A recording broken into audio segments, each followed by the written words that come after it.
গৰমৰ দিনত ব্ৰইলাৰ পালন কৰি যে আমি কেনেধৰণে লাভৱান হ'ব পাৰোঁ, তো কেনেধৰণে আমি ব্ৰইলাৰ পালন কৰি আমি গৰমৰ দিনত ব্ৰইলাৰখিনি ছেফলি ৰাখিব পাৰোঁ বেমাৰৰ পৰা আৰু লগতে ৱেইট গ্ৰ'থ কৰিব পাৰোঁ, সেইখিনি বিষয়ে মই আজি আপোনালোকক ক'ম।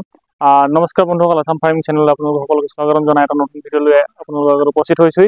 গতিকে আপোনালোকে মোৰ এই ভিডিঅ'টো প্ৰথমবাৰ শেষলৈকে চাব আৰু যদি ভাল পায় লাইক কৰিব, কমেণ্ট কৰিব, শ্বেয়াৰ কৰিব আৰু লগতে মোৰ এই আছাম ফাৰ্মিং চেনেলটো যদি আপুনি নতুনকৈ চাইছে অনুগ্ৰহ কৰি ছাবস্ক্ৰাইব কৰি ল'ব।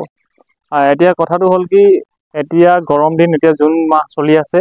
আজি জুনৰ আপোনাৰ 27 তাৰিখ হৈছে আৰু মোৰ মুৰ্গীখিনিৰ 38 ডেইজ।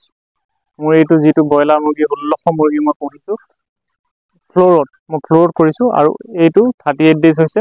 আৰু এই 38 ডেইজত মোৰ যিটো ৱেইট আহিছে, এভাৰেজ ৱেইট, যিটো কোম্পানীয়ে যিটো জুখিছে, 10টা মুৰ্গী জুখি চাই 10টা কৰি 3বাৰ জুখিছে, মানে মতা 3টা, মাইকী 7জনী, তেনেকৈ দি কিনি তেখেতলোকে চায়।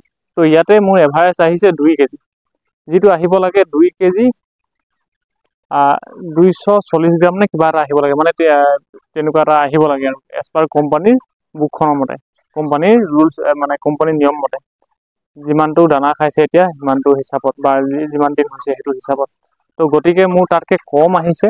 আৰু কিন্তু যেতিয়া মই চাওঁ, যদি মতা 5টা, মই নিজে চেক কৰিছিলোঁ, মতা 5টা আৰু মাইকী 5জনী দি, তেতিয়া কিন্তু মোৰ এভাৰেজ ৱেট আহিছে আপোনাৰ 2 কেজি 200 গ্ৰাম। তেতিয়াতো ঠিকেই আছিলে।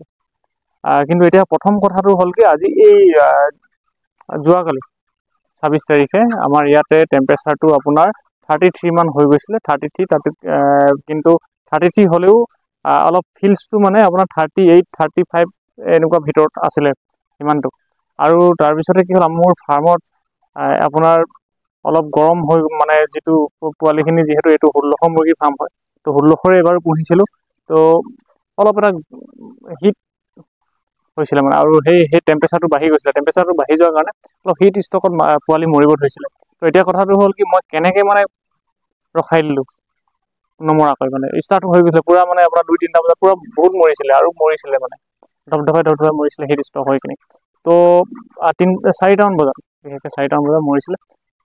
তো বেছি মানে টেম্পাৰেচাৰটো বাঢ়ি যোৱাৰ কাৰণে সেইটো এই পিছবেলা টাইমত মৰে, ৰাতিপুৱা নহয়, পিছবেলা টাইমত। আমি যিহেতু মৰ্ণিং আমি যেতিয়া দানাখিনি দিওঁ ৰাতি যিখিনি দিওঁ, ৰাতিটো আমি পূৰা ফুলকৈ দি থৈ দিওঁ, আৰু ৰাতি খোৱাৰ পিছত যদি শেষ হৈ যায়, তেতিয়াহ'লে আমি আকৌ অলপ দি দিওঁ, যাতে মানে 9টা-10টা বজালৈকে মুৰ্গীখিনিয়ে খাব পাৰে, তাৰপিছত যাতে খাব নোৱাৰে। কিন্তু যোৱাকালি আমাৰ অলপ বেছি দিয়া হৈ গৈছিলে দানাখিনি, আমি সেই গতিকে 10টামান বজাত আমি যিখিনি ফিডাৰ হয়, আমাৰ ফিডাৰখিনি গোটেইখিনি এনেকৈ দাঙি অলপ উঠাই আমি ৰাখি দিছিলোঁ। তাৰপিছতো কিন্তু ইহঁতৰ গৰমৰ কাৰণে মোৰ ইয়াতে 5টা কুকুৰা মৰি গ'ল। আৰু চাব আপোনালোকে, হেইট ষ্টকত সদায় যিকেইটা ৱেইট বাঢ়ে, ৱেইট বেছি থাকে, সেইকেইটা কুকুৰাই মৰে। যিমানে খাব সিমানে মৰিব, সিমানে হেইট ষ্টক হ'ব। তো সেই গতিকে তেনেকুৱা মোৰ 5টামান কুকুৰা মৰি গ'ল। আৰু আমি লগালগ কি কৰিলোঁ, যিহেতু আমি ৰাতিপুৱা ভিটামিন চি দিছিলোঁ আৰু দুপৰীয়া আমি গ্লুক'জৰ পানী দিছিলোঁ, যদিও তথাপিতো মানে সিমানটো ৰক্ষা কৰিব নোৱাৰিলোঁ। তাৰপিছতো আৰু মানে মুৰ্গীবিলাক উশাহ নিশাহটো অকণমান দিগদাৰ পাই আছিলে, মানে একদম মানে যেন ইমান গৰমত সিহঁতি উশাই ল'ব পৰা নাই, তেনেকুৱা ধৰণৰ। সিহঁতি একচুৱেলি মানে কি হ'ল, ব্ৰইলাৰ কুকুৰাই মেক্সিমাম মানে আপোনাৰ 27 ডিগ্ৰী 28 ডিগ্ৰী এনেকুৱা এটা মডাৰেট হয় মানে সিহঁতৰ কাৰণে দেই। তো কিন্তু আমাৰ ইয়াতে এতিয়া 35, 33 হৈ গৈছে, তেতিয়াহ'লে সিহঁতি এটা ষ্ট্ৰেছত আহিবই। তো তেনেকুৱা হৈ গৈছিলে। তাৰপিছত আমি লগালগ উপায় নাপায় কি কৰিলোঁ, অকল ঠাণ্ডা পানী স্প্ৰে মেচিনত ভৰাই গোটেই কুকুৰাখিনি গাত স্প্ৰে মাৰি দিলোঁ। আৰু সেই স্প্ৰে মাৰি দিয়াৰ কাৰণে মৰ্টেলিটিটো ৰখি গ'ল, অলপ ঠাণ্ডা ফিলটো আহি গ'ল আৰু মৰ্টেলিটিটো ৰখি গ'ল। তো সেইটো এটা আপোনালোকে কৰিব পাৰে যদি ইমাৰ্জেঞ্চি হৈ যায়, যদি মৰ্টেলিটিটো বাঢ়ি যায়। তো বাকীটো এডজাষ্টমেণ্ট মোৰ লগোৱা নাই, কিন্তু এডজাষ্টমেণ্ট লগোৱা হ'লে ইমানটো নহ'লে হয়, মানে যিহেতু এমনিয়া গেছ বা যিটো টেম্পাৰেচাৰ হয়, অলপ মানে মডাৰেট কৰি থ'লে হয়, ঠাণ্ডা কৰি থ'লে হয়।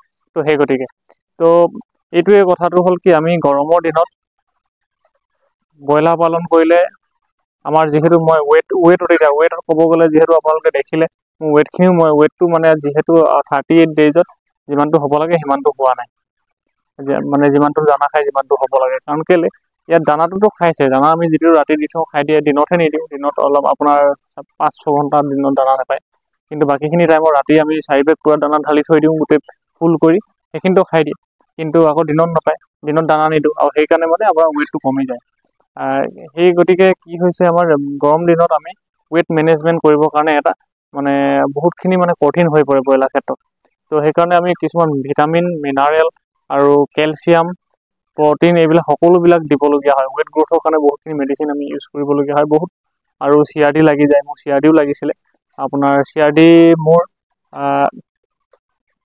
22 দিনত লাগিছিলে। 22 দিন বয়সত মোৰ এই মুৰ্গীখিনি আকৌ CRD লাগিছিলে। আমি CRD কিন্তু এবাৰ আমি এটাই কথা, মই প্ৰিফ্লক্স দি দিলোঁ। আপোনালোকৰ আগৰ ভিডিঅ'টো মই জনাইছোঁ, CRD লাগোতে মই প্ৰিফ্লক্স দিলোঁ, আৰু প্ৰিফ্লক্স দিয়াৰ পিছতে কিন্তু 4 দিনমান খোৱাৰ পিছত গোটেইখিনি ভাল হৈ গ'ল।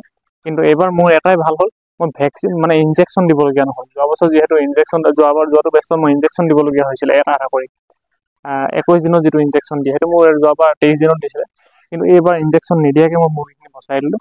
অলপ মাজে মাজে এণ্টিবায়'টিকটো দিলোঁ। তো এতিয়া কথাটো হ'ল, আপোনালোকে চাওক মোৰ মুৰ্গীখিনি, এইখিনি চাওক, মুৰ্গীৰ চাইজ চাওক, চাইজ ঠিকেই আছে। মতা কুকুৰাবিলাক আপোনাৰ 2 কেজি 200, 2 কেজি 300 এনেকুৱা হৈ গৈছে। আজি দুটা মৰিছে, সেইকেইটা হিট ষ্টকতে মৰিছে। সেই দুটাও আপোনাৰ 2.5 কেজি হৈছিলে, এটাত 2.5 কেজিকৈ আছিলে, কিন্তু মাইকীকেইজনী ৱেট নাই। কিন্তু এইবাৰ মোৰ এটা প্ৰব্লেম আছে, কিন্তু মানে লছ হ'ব, মানে ইমানটো পইচা নাপাম যেন লাগিছে। ৰিজাল্টটো ইমান ভাল নহ'ব, কাৰণ কেলৈ মোৰ এইবাৰ মাইকী মুৰ্গী বেছি আহিলে যোৱাবাৰৰ তুলনাত। চাব আপোনালোকে, এইখিনি চাওক, মাইকী মুৰ্গী অলপ বেছি আছে। আৰু ইহঁতি সদায় ইমান ঠাণ্ডা পায় যে, ইমান গৰম পায় যে, সেইকাৰণে কি কৰে, ড্ৰিংকাৰটোৰ তলত, এই ড্ৰিংকাৰটোৰ তলত সোমাই থাকে। চব ড্ৰিংকাৰটোৰ তলত সোমাই থাকে, ড্ৰিংকাৰৰ তলত ঠাণ্ডা পায় কাৰণে ইয়াত সোমাই থাকে, দেখিছে। আৰু সেই তেনেকৈ সোমাই 4 দিনটো থাকি যায় আৰু নাখায় এই মাইকীজনীহেঁত, আৰু সেইটো কাৰণে ৱেইট বঢ়া নাই। আৰু কিছুমান আৰু এটা কথা আপোনালোকে লক্ষ্য ৰাখিব, যেতিয়া আমি দানা দিওঁ মুৰ্গীবিলাকক গৰমৰ দিনত, দানা দিয়াৰ লগে লগে আপুনি ইয়াত এটা দানাৰ ফিডাৰত দানা দিলে, আৰু লগালগ আপুনি অলপ দূৰত এটা দানা ফিডাৰত মানে দানা দি দিব, নহ'লে একেটা এই ইয়াতে আহি গোটেইখিনি থুপ খায়। থুপ খোৱাৰ লগে লগে আপোনাৰ গোটেইখিনি এইটোৱে সেইটো ওপৰত উঠি কিনি মাৰি দিয়ে, মুৰ্গী মৰি যায়। ইয়াত এটা দিলে, সেই তাত এটা দিলে, ইটো চুকত এটা দিলে, তেনেকৈ কৰি কিনি আপুনি দানাখিনি ফিডাৰত দিব। আৰু দেখিছে নাই, গৰমৰ কাৰণে এইবিলাক গা তিতি গৈছেগৈ সিহঁতৰ ঘামি। আৰু মোৰ এইখিনি যিহেতু 38 days হৈ গ'ল, আৰু 2 দিন ৰাখিব, 2 দিনৰ পিছত আমাৰ এইখিনি লিফ্টিং হ'ব। তো সেই গতিকে নতুন ভুচি পৰা নাই, এইখিনি ভুচিকে আমি স্প্ৰে মাৰিছোঁ, মেডিচিন স্প্ৰে কৰিছোঁ, আৰু লগতে ৰেকিং কৰি আছোঁ। ৰেকিং কৰি অলপ তেনেকৈ ৰাখি দিছোঁ 2 দিনৰ কাৰণে, আৰু নেক্সট 2 দিন ৰাখিব আৰু থাকিব। আৰু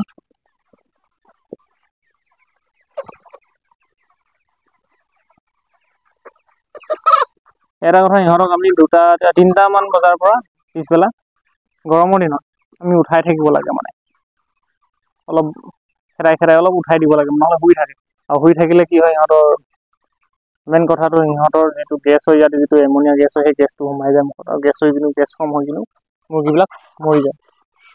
তো সেই গতিকে সেই কামটো আমি কৰিব লাগে। তো 2-3 ভাগ মাজে 20 মিনিট, আধা ঘণ্টা মূৰে আমি এপাক আহিব লাগে ফাৰ্মৰ ভিতৰত। মানুহকেইটা ইফালে সিফালে অহা যোৱা কৰি দিব লাগে, কমচে কম মানে কুকুৰাখিনি যাতে উঠি দিয়ে শুই থকা জেগাৰ পৰা। তো তেনেকুৱা। তো এইবাৰ বেচটোত ইমান বৰ এটা ভাল নহ'ব, যিহেতু এভাৰেজ যদি মোৰ 2 কেজি 300 বিকালৈকে, 2 কেজি 300, 200, 2 কেজি 200 এনেকুৱা আহিব যেন লাগিছে। আৰু মৰ্টেলিটিও এবাৰ বাঢ়িলে, যিহেতু এতিয়ালৈকে মোৰ মৰ্টেলিটি 65ৰ ওপৰ হৈ গ'ল। সৰুৰ পৰা এতিয়ালৈকে গৈছে। প্ৰথমে নমৰিছিলে, অলপ ডাঙৰ হোৱাৰ পিছত মৰিছে, গৰমৰ কাৰণে মৰি আছে। আৰু গৰমৰ দিনত ইয়াতকৈ ৱেইট কৰিব নোৱাৰে আপুনি, যদি মেক্সিমাম আপুনি 2 কেজি 2.5 কেজি